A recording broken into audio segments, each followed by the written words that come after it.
Hello, everybody. Welcome to the Vince and Al podcast. Right now, you're listening to Vince. My name is Vince, and this is going to be my Rebels trailer season 4 reaction. Now, for those of you who have, continued to watch the show, or for those of you who just know a thing or two about Star Wars, season 4 has been going on for a while, but Rebels takes this, um, couple month break, if you will, and then they'll air back sometime in the new year, which it's normally around February. And for Rebels, the latter half of season 4, it just so happens to be coming back on February 19th.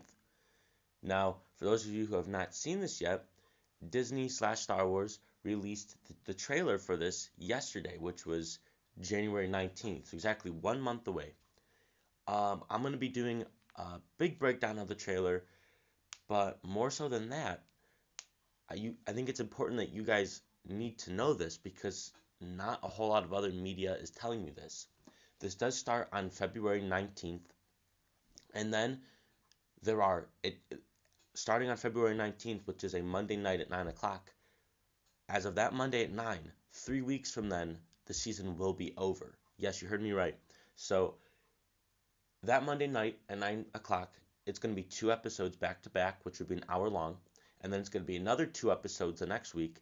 And then to finish out all 7 episodes, that third week, it's going to be a combined 3 episodes. That's going to make for quite the finale. But having that out of the way, let's listen to this trailer, and then we'll break it down. For those of you who have seen this trailer before, I would just skip ahead 2 minutes from now, and then that's when I'll start talking about it. About being a good person. If not for you guys, I'd be back on the Thal just waiting to be rescued, like everyone else. Ezra, you have never been like everyone else. What exactly am I looking for? Nothing and everything. That doesn't help. Trust yourself. Trust the Force. I can see what they were thinking. You must have established a deep connection with it. The Force is trying to tell you something. Listen to it. We have hope. Hope that things can get better.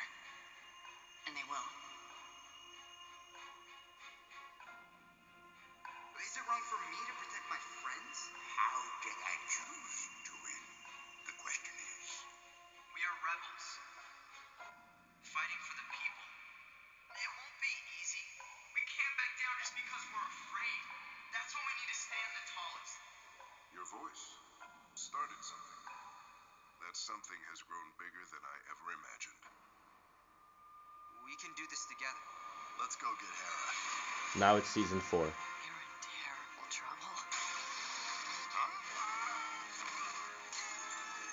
Hey, I've seen you before. I have to tell you something. I hate your hair. Let's go, rebels. Full-scale bombardment of the city.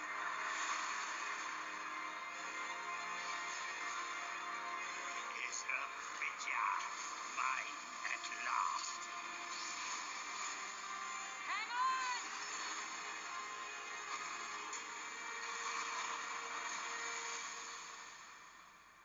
I know what we have to do now.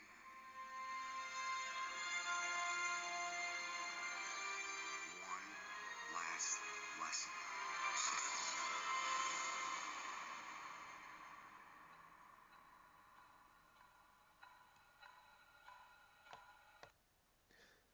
So, one thing that I've definitely noticed is the part that they only show us about season 4, it's only about a minute long. And throughout the whole 2 minutes and 30 seconds that this trailer is it continues to have this like ticking sound. That's something that Christopher Nolan's Dunkirk had, a constant ticking sound to almost as if it was like a bomb, but more or less just to build suspense. And above all, I think that's what this trailer does the best. It builds suspense. So it starts out with you have, Kanan and Ezra pretty much telling that the whole crew they're going to go get Hera. And nobody really of note in the background except for Agent Callus is shown, and they are going to have to finish out his story sooner than later. And then they also have Rex, and he seems to have got Wolf and Gregor back to join the fight. You see a lot of Imperial security shuttles that I think are one of the most underrated Star Wars vehicles of all time. I just think that's really cool. Obviously, you have Hera being broken out of jail here. Of course, we know she survives all the way up until the Battle of Endor in Episode 6. However, one thing I want to note is that we see Kanan in this scene.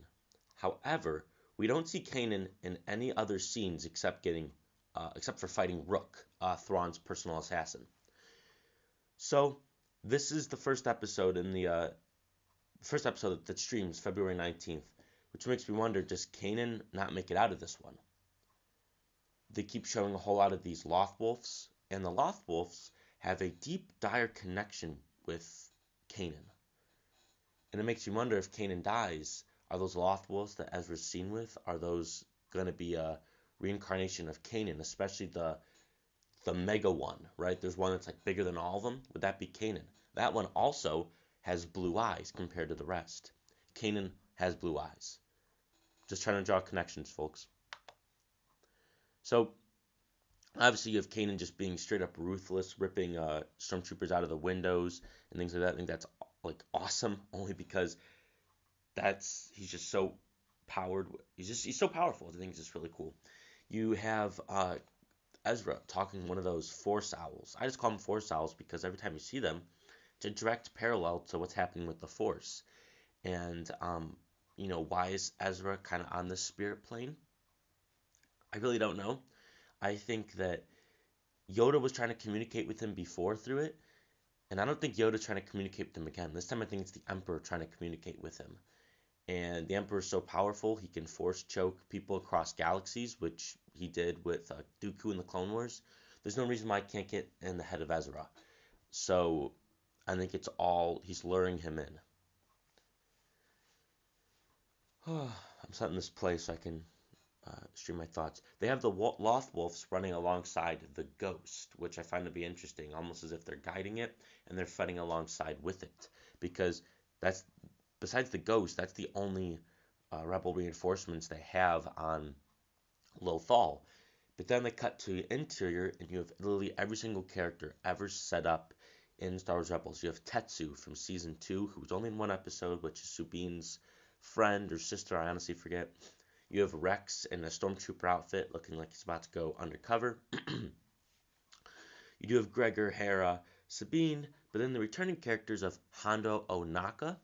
You have Agent Callus, which is Agent Callus is my top 3 favorite Star Wars characters of all time, so I'm hyped for that. Chopper, you have Ryder is the last name. I always forget his name. Hondo Ohnaka, but biggest of all, you have, and maybe you guys missed this, you have Governor Price on board the Ghost in shackles. She's handcuffed, which makes me think, yes, they captured her, but I feel like because Thrawn is blowing up her homeworld of Lothal, I feel like she's going to defect to the Rebels, which I find to be interesting. It's really cool to see Rex using his 2 blasters from the Clone Wars. I think he did use them in the other episodes, to be fair, but it's just cool to see him again, as always. Excuse me, guys. You have Thrawn leading a full-on bombardment of Lothal, which I think is just absolutely incredible. You have Rook fighting both Zeb at one point, Kanan at another, and Ezra. It makes me wonder, will Rook take out Kanan, Ezra, or Zeb? I think for sure he's going to kill Zeb. I think that's a no-brainer. Will he kill Kanan? I would personally love to see Thrawn kill Kanan. But, we'll see. It's tough to predict when they're throwing us in 50 different directions. And then, yes, you have Big Boy himself, Sheev, Emperor Tinus Palpatius, and you have, Ian McDermott voicing him rather than Sam Witwer, which I think that's a really cool return. The guy that originally played the Emperor. It looks kind of like an illusion at first. It doesn't look like he's actually there. You see a lot of that, it's extremely electric blue fiery lightning, and I think that that's something that in we've never seen that actually come from the Emperor. We've only seen it be used in the Clone Wars when you had that 4-part Yoda finale. And it's just kind of like more of the Sith presence. But then, at the same time, where's Ezra gonna go? Is he gonna survive? Because I don't think so. So what if the Emperor has to come down a little fall and be like, you know what, this has gone on for too long. A lot of people say like, well, why would the Emperor show up when you can just send out Vader? Guys, the Emperor shows up when shit gets real. In the Clone Wars, there was I don't know if you guys remember when Darth Maul was, he killed Pre Vizsla and him and Savage were ruling over all of Mandalore. Palpatine said, enough's enough, I can't let this power rise. And Palpatine himself went up against both Maul and Savage and took down them both. So, if the rebels are getting out of hand and interfering with his empire that he built, you can darn well bet that he's going to show up to take down Ezra, if not Kanan. He will be there in full force.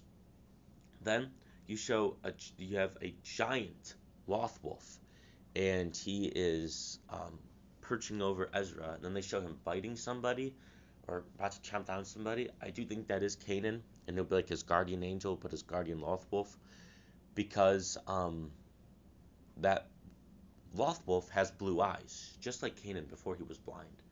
And then at the end, they show Ezra with those wolves, maybe to go take down the Emperor. I don't know. But whatever it may or may not be, Ezra's going to die. I can almost guarantee you that. Now, 2 more shots I want to talk about. They show Rook, Thrawn's assassin, fighting Kanan right here, and Hera's in the background. And she's still in her jailer uniform, so that means that, Kanan's breaking her out, and Rook's sent to go fight her. I've mentioned before that Kanan is not in this trailer at all, except for breaking out Hera. Does Rook kill Kanan? I think so. I think Rook does kill Kanan, and then Kanan will come back as a Loth Wolf. You also have Ezra talking to this Force Ghost, and a lot of people are like, oh, it's Ahsoka, and you just can't tell because her ears are bent down in the back. I don't understand why it would be Ahsoka, but I do understand why it would be Obi-Wan Kenobi. I really hope it is Obi-Wan Kenobi. However, though, my theory is that, it's a Force Ghost, and you only can be a Force Ghost when you die. So at the same time, it would not be Obi-Wan Kenobi. I do happen to think it is almost a hologram of, it could be a Jedi holocron, or it could be a vision as to who Ezra will become if he goes down this dark path of maybe following in the Emperor's footsteps. Maybe he'll become Starkiller. But something tells me it's Obi-Wan, but that's almost physically impossible, but I guess we'll see. And then you have the final shot I want to talk about is Ezra and his Endor speeder bike guard looking at a picture of the father, the son, and the daughter of the Mortis trilogy in the Clone Wars. One of the most deepest Star Wars episodes ever, if not the deepest. In the background of this mural, you have a Lothal Jedi Temple. What do I think about this? Well, it's all glowing, meaning that maybe the Force is finally balanced. The whole arc is about balancing the Force. So if you have the Emperor as the father, you have maybe Obi-Wan as the son, or Vader would be the son, the father would be the Emperor. But maybe you have the daughter is Obi-Wan or Ezra. Maybe this means something. Maybe this shows the Emperor why he needs to kill Ezra so they can unbalance the Force. Or maybe this shows the Emperor why they need Ezra around so the Force may always remain balanced. I don't know. But guys, that being said, this has been my Star Wars Rebels Season 4 trailer breakdown. Once again, this Season 4 has been going on, but this is the latter half of it. The last final episodes, the last 7 episodes, I should say. And then this entire series will come to a close. With that, this has been Vince. I've been your host for today. Thank you guys so much for watching. Please remember to like, comment, and subscribe. And please, in the comments, leave your predictions. And then maybe once the season's over, I'll do a giant recap, and then we'll see who was right, who was wrong. Thank you guys so much for listening. Have a great weekend. Take care. Bye-bye.